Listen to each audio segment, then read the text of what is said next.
perhaps the best feature that this car has, and everyone knows it, is fart mode, right? I mean, it's just the best thing. Whoever thought that up at Tesla deserves an early retirement package. Hello and welcome to another episode of Out of Spec Dave, where today I'm going to be taking you all the things that I love about this 2021 Tesla Model S. It's the refresh model. I just recently upgraded to it from the 100D. There were lots of reasons why I did, and in this video I'm going to be telling you all the things that I am so happy about that are now part of this car. So let's get into it, folks.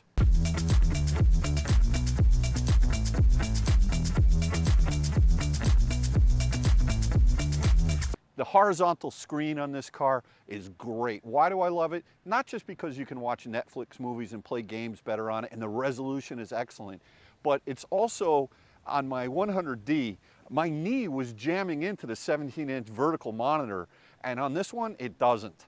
And the center console, come over here, Kath, let me show you. The design of the center console, the way they've done it here is such a smart design, and I think they've done a fantastic job with that. Now, some people may have seen this week that there's a recall out there for 1 million Teslas because these windows, I guess, are going to be able to, they're like, you know, you want to slice up your cucumber, just stick it right up in there and it'll chop it off. But all kidding aside, the pressure is too much. The one thing that's amazing about these Teslas is that they're going to fix it with an over-the-air update. So I think that's actually kind of a brilliant way for Tesla to be able to fix an issue. This car, the over-the-air update, I already did one. I updated. I have another OTA update that I have to do in the car. Worked flawlessly. I connected it up to my Wi-Fi, and that was great. The one-pedal driving. I'm so happy to have one-pedal driving back. The 100D didn't have it.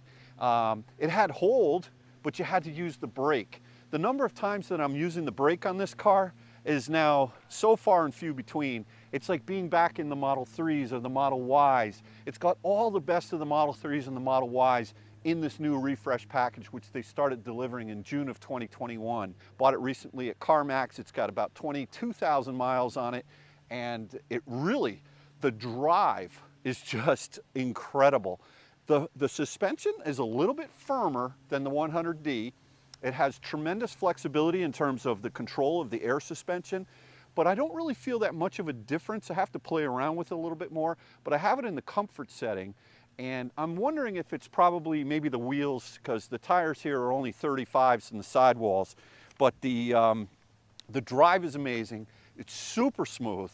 The acceleration, it's like this car weighs, it feels like it's made out of a carved piece of solid wood, but yet it's like balsa wood light. You touch the accelerator and the car just jumps effortlessly. And this is no slouch. This is a heavy car. The stereo system, it just rocks. It's unbelievable how the sound is in this car. There's no option for a better sound system. You know, a lot of cars you get, like, you have to pay $4,000 more for the better sound system. This car, it just comes with an amazing sound system that does not disappoint. Dog mode. Okay, I know every Tesla's got it, but I haven't had it. Well, the 100D had it and Bailey loved it, but dog mode works great in this car, and she's all excited about that. The graphics on the center display are all new in this car in the 100 versus the 100D. The other day I was at a stoplight and I saw a pedestrian walking across the street, and the graphics were so good, I think I could tell the person's name. It was unbelievable. I'm kidding when I say that, but you can see bicycles, you can see motorcycles, you can see trucks, you can see other cars. This graphics screen is quite amazing. I'm very pleased with that. A couple of different things that are interesting. Just to get, when you walk up to the car, you'll notice the car's going on and off because I have my key fob on me here.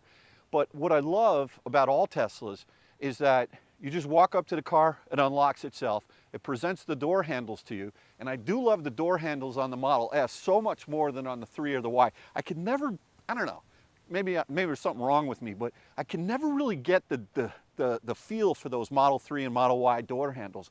These are great, and they feel better on this car than they did on the 100D. The older Model S's have notoriously had problems with the door handles. This one here on this particular car, I've noticed that this door handle here is probably, I mean, I'm not worried about it because I got a warranty on this car, but it feels a little bit sticky. You could see that. So I'll have that fixed. I'm not worried about the white pearl paint. I love it on this car. This is the base paint. This is the paint that comes with the car, and it's really great. So when you come to a stop in this car and you unbuckle the seat belt, the car automatically puts itself into park, which is great. You don't have to put it in the park. When you get in the car, the car will tell you once you put your seat belt on and you put the buckle in, it will tell you once you touch the brake if you're going to move forward or in reverse. And it's worked every single time except tonight when I was leaving work. It said to pull forward, and there was my buddy's Honda CR-V was right in front of me, and I was like, I'm not pulling forward. So, you know, it's good. It's not perfect. If you want to move forward, you have to push the line up, or if you want to go in reverse, you have to push the line down on the screen. I'm just getting used to all these different things that are going on, but it's just amazing when you think about Tesla saying, why do we need to actually put a car in gear? Why doesn't it do it itself? It's got great heated steering wheel, great heated seats. There are actually heated seats in the back as well, in all 3 seats in the back on this car. And the interior, the seats in the front and actually the rear, they're the perforated material. Now, I got the white seats with the black interior. I love the white on white. I named the car Snowbird. Actually, when I got the car, it came up on the app automatically. I guess maybe Carmax did that for me. I didn't have to add the car into my Tesla app. But the car's name was Snow, and I was joking about that because when I first saw Snow, what I really saw was S now. I gotta have an S now. But then Kathy said to me, my wife, who's filming here, she said, Dave, why don't you call it Snowbird? And you know, knowing that that's one of my favorite ski areas in the world out in Utah in Little Cottonwood Canyon, I was like, done, Snowbird it is. So this car is Snowbird. The interior, the materials are just so much nicer. And let me show you over here what I'm talking about. If you look here, the wood on the door right here, it's really beautiful wood. This material over here, it's probably a little hard to see, but it's almost like it's kind of like a jeans material of some sort that is actually really nice. You can see the perforated seats perhaps, so it's a little bit dark in here, but you can check those out. And the seats are extremely comfortable. I have plenty of headroom. I'm 6'5". The headliner itself is kind of like a felt-like fabric, and the glass roof, maybe it's just me, but the glass roof seems to move, it seems to go a lot further forward in this refresh Model S than it did in the 100D. So when I'm sitting in the car, it's actually, it just feels like a more open place to sit. Now, I think it's kind of a trick of the tail. That was a Genesis album, for those who may have a Genesis car and remember that great band with Phil Collins from back when. But one of the tricks, I think, it's kind of when you're sitting in the seat, I don't feel as if I'm sitting as low as I want to be. And I've actually realized since driving this car for the last couple weeks that it's not that I'm not sitting low enough, because I am. It's just that the yoke gives you so much more visibility. I mean, it's tremendous to be able to see the screen, and I really like it a lot. I think early on I might have said that had I been given a choice of getting a round wheel or the yoke, I would have gotten a round wheel.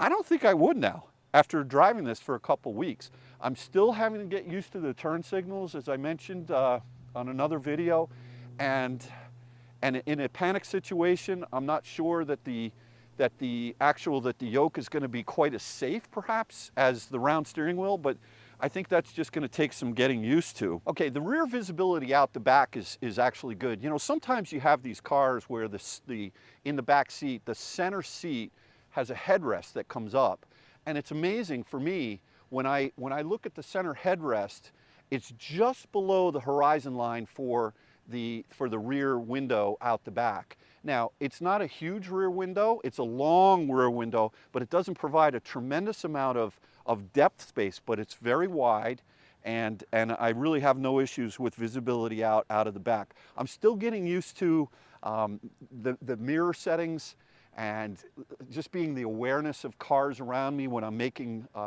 lane changes at highway speeds. But overall, I've really gotten to be very comfortable with this car. With the yoke, what I find is that if I put my hand on the bottom of the yoke, whenever I make 90-degree turns, it's the perfect distance to just roll it over and roll it back. Where it becomes a little tricky is when you have to go further than that, and then the recoil, if you will, becomes a little unwieldy. But I love putting my hand on the flat bottom part of the wheel and hanging a 90-degree turn with this yoke. It's really quite great. The windshield wipers, I think, notoriously the windshield wipers, especially in the, what's that mode they call it? Like, yeah, the intermittent is, it doesn't give you as much flexibility as I would like, but it's better than what I've seen in other Teslas that I've owned over the years. Charging on this car. Now, I'm going to be doing a whole separate video on charging. It may have or may not have been live on this channel up to this point, but I'm happy with the charging.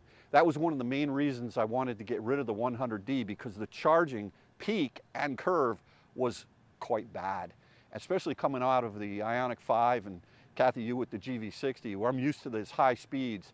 This car, I'm not going to reveal what it's done, but I was very happy with the charging speeds that it did, and I charged it from 0% to 100%. The range is, I haven't actually taken it on a whole long road trip yet, but I'm very happy with the charging speeds, and of course we'll end with the best part about this car, which is the charging network. And the whole reason that I bought one of the whole reasons that I bought the 100D was for Bailey, of course, dog mode, which you gotta love. But it's also the supercharger network. But Tesla just announced yesterday that they're now selling the CCS adapters for $250 on their website, which means that you can actually now charge this car on the Tesla supercharger network, which is everywhere. And you can also charge it now at any CCS-enabled charging, including EA or ChargePoint or EVgo. I'm really happy that I have so many different options and places to charge this car. I don't even worry about it right now. Super happy I made this purchase. I'll be putting up a video on some road trips coming up in the near future on this car and talking a little bit more about the drivability of this car. I didn't really talk too much about the storage capability, but everybody knows the Model S for the most part. When you open up the rear hatch, let me just show you. Now we got some chairs in here because we were at the dog park the other day with Miss Bailey. But I'll tell you, when you fold down those rear seats in the back, there's a ton of room here. And let's also not forget that there's a ton of room in the frunk as well. It's not a joke frunk like it was in my Ioniq 5. So folks, listen, thank you again for watching another episode of Out of Spec Dave, and appreciate you sticking along for this video, and we'll catch you on the next one. Have a great day.